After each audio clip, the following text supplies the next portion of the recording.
Hello guys, आप सभी का स्वागत है आपके इस चैनल मिस्टर एजुकेशनल किंग में। आज की इस वीडियो में हम कक्षा 9वीं की ज्योग्राफी चैप्टर 1 जिसका नाम है भारत आकार और स्थिति और इसका अभ्यास का प्रश्न उत्तर देखेंगे और इसे अच्छी तरीके से समझेंगे। तो हम आगे की क्लास स्टार्ट करते हैं। चैप्टर का नाम फिर से बता देते हैं। इसका चैप्टर का नाम है भारत आकार और स्थिति और इसके अभ्यास का प्रश्न उत्तर करेंगे। तो हम आगे की पढ़ाई स्टार्ट करते हैं। शुरू करते हैं अभ्यास। पहला प्रश्न है कि निम्नलिखित 4 उत्तरों में से उपयुक्त उत्तर चुनिए। पहला प्रश्न हमारा, कर्क रेखा किस राज्यों से नहीं गुजरती है? तो उड़ीसा राज्य से कर्क रेखा नहीं गुजरती है। और कर्क रेखा किस किस राज्यों से होकर गुजरती है? तो गुजरात, राजस्थान, मध्य प्रदेश, छत्तीसगढ़, झारखंड, पश्चिम बंगाल, त्रिपुरा और मिजोरम राज्य से कर्क रेखा गुजरती है। दूसरा प्रश्न है हमारा, भारत का सबसे पूर्वी देशांतर कौन सा है? भारत का पूर्वी देशांतर 97°25' पूर्वी देशांतर है हमारा पूर्वी देशांतर। अगला प्रश्न है हमारा कि उत्तराखंड, उत्तर प्रदेश, बिहार, पश्चिम बंगाल और सिक्किम की सीमाएं किस देश को छूती है? तो आप सभी को हम सब पिछली वीडियो में बताए थे कि ये सभी नेपाल देश से सीमा लगाती है। ये सभी राज्य नेपाल देश से सीमा लगाती है।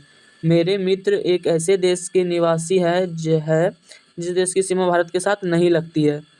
आप बताइए वह कौन सा देश है? तो नेपाल देश का भी सीमा भारत से लगती है, बांग्लादेश की भी लगती है, भूटान की भी लगती है, लेकिन ताजिकिस्तान का जो है भारत से सीमा नहीं लगता। तो इसका सही उत्तर हो जाएगा ताजिकिस्तान। अगला दूसरा नंबर प्रश्न है हमारा। दूसरा नंबर का पहला प्रश्न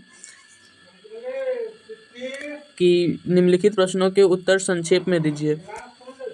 निम्नलिखित प्रश्नों के उत्तर संक्षेप में दीजिए। पहला प्रश्न है, अरब सागर तथा बंगाल की खाड़ी में स्थित द्वीप समूह के नाम बताइए। दक्षिण में कौन कौन से द्वीपीय देश हमारे पड़ोसी देश हैं? तो इसका उत्तर हम देख सकते हैं आप सब कि अरब सागर में लक्षद्वीप द्वीप समूह है और बंगाल की खाड़ी में अंडमान और निकोबार द्वीप समूह है। ये दो वर्तमान में भारत का केंद्र शासित प्रदेश है। दोनों केंद्र शासित प्रदेश है और ये भारत के दो द्वीपीय समूह है। अरब सागर में लक्षद्वीप है और बंगाल की खाड़ी में अंडमान और निकोबार द्वीप समूह है।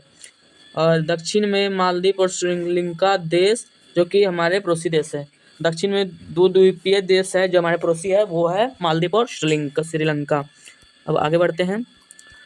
अगला प्रश्न है, उन देशों के नाम बताइए जो क्षेत्रफल में भारत से बड़े हैं। तो यहाँ उत्तर में लिखेंगे भारत विश्व का 7वां बड़ा देश है। इसके पहले 6 बड़े देश है जिसका नाम मो छूट गया, का नाम होगा। नाम निम्न है, पहला है रूस, दूसरा कनाडा, तीसरा अमेरिका, चौथा चीन, 5वां ब्राजील, छठा ऑस्ट्रेलिया। ये सभी देश भारत से बड़े हैं और भारत का स्थान विश्व में 7वां है। तो 10 बड़े देशों के नाम हम मैप में देख लेते हैं। मैप में तो यहाँ पे है, पहला स्थान पे है मेरा रूस, दूसरा स्थान पे है कनाडा, तीसरा स्थान पे अमेरिका, चौथा स्थान पे चीन, 5वां है ब्राज़ील, छठा है ऑस्ट्रेलिया, 7वां है भारत, 8वां है अर्जेंटीना और 9वां कजाकिस्तान है और 10वां अल्जीरिया है। ये सभी देश ये विश्व के 10 बड़े देशों के नाम है। 7वां स्थान भारत का है, 5वां ब्राज़ील का, पहला है रूस का, दूसरा कनाडा का है। इस तरह आप इसको याद रख सकते हैं। अब हम अगले प्रश्न की ओर बढ़ते हैं।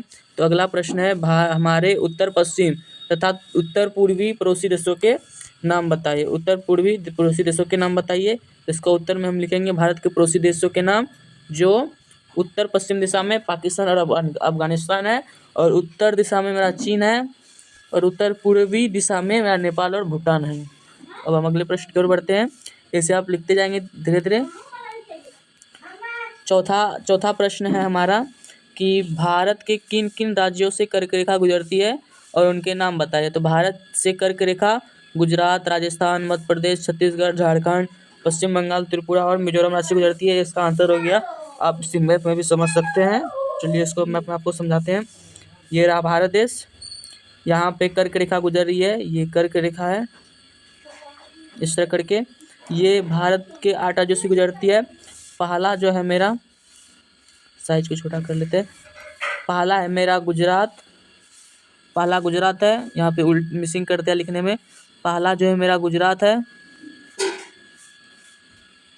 पहला गुजरात, दूसरा राजस्थान, तीसरा मध्य प्रदेश, चौथा छत्तीसगढ़ है, 5वां झारखंड, छठा पश्चिम बंगाल, 7वां त्रिपुरा और 8वां है मेरा मिजोरम।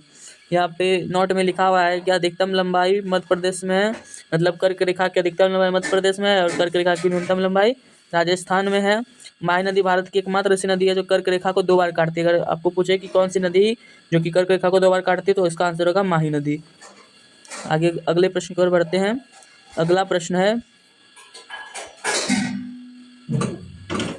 सूर्य उदय अरुणाचल प्रदेश के पूर्वी भागों में गुजरात के पश्चिमी भाग की अपेक्षा 2 घंटे पहले क्यों होता है, जबकि दोनों राज्यों में घड़ी एक ही समय दर्शाती है। इस क्वेश्चन का अर्थ है कि दोनों राज्यों में अगर घड़ी देखेंगे उसमें एक ही समय दिखेगा, उसमें एक ही समय दिखेगा, लेकिन उसमें क्या होता है कि यदि अरुणाचल प्रदेश में 6 बजे सूर्य उग रहा है तो गुजरात में 8 बजे सूर्य उगेगा। तो इसमें 2 घंटे का अंतर क्यों आता है, इसको समझाना है। तो इसको हम यहाँ पे उत्तर में लिखेंगे।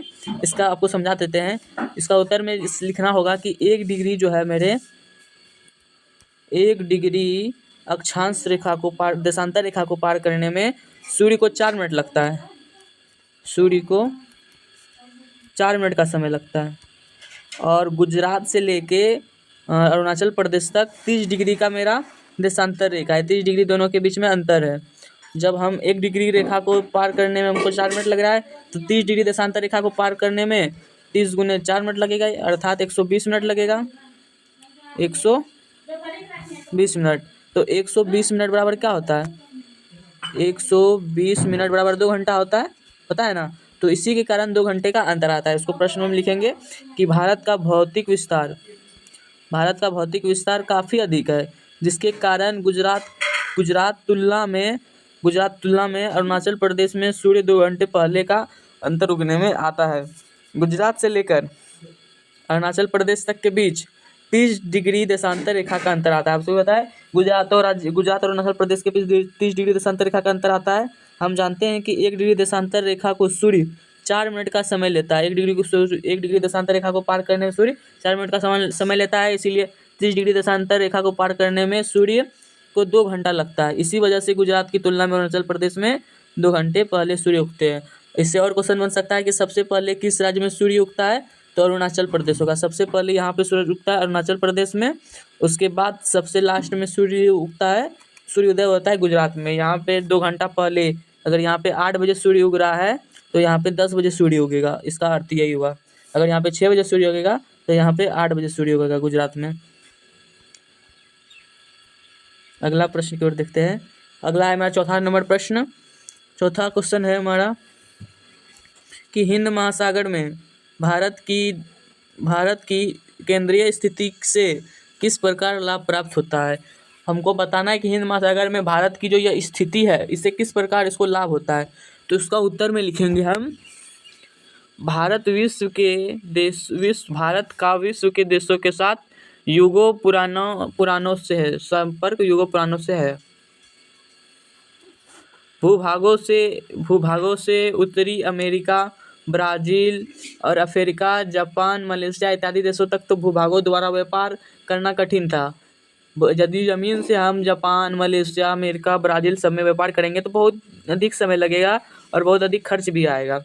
तो इसीलिए समुद्री मार्ग का सहायता लेना पड़ा, जिसको इस कठिनाई का समाधान निकाला गया। तो समुद्री मार्ग की सहायता लेना पड़ा, जिससे हिंद महासागर के बिना व्यापार करना कठिन है।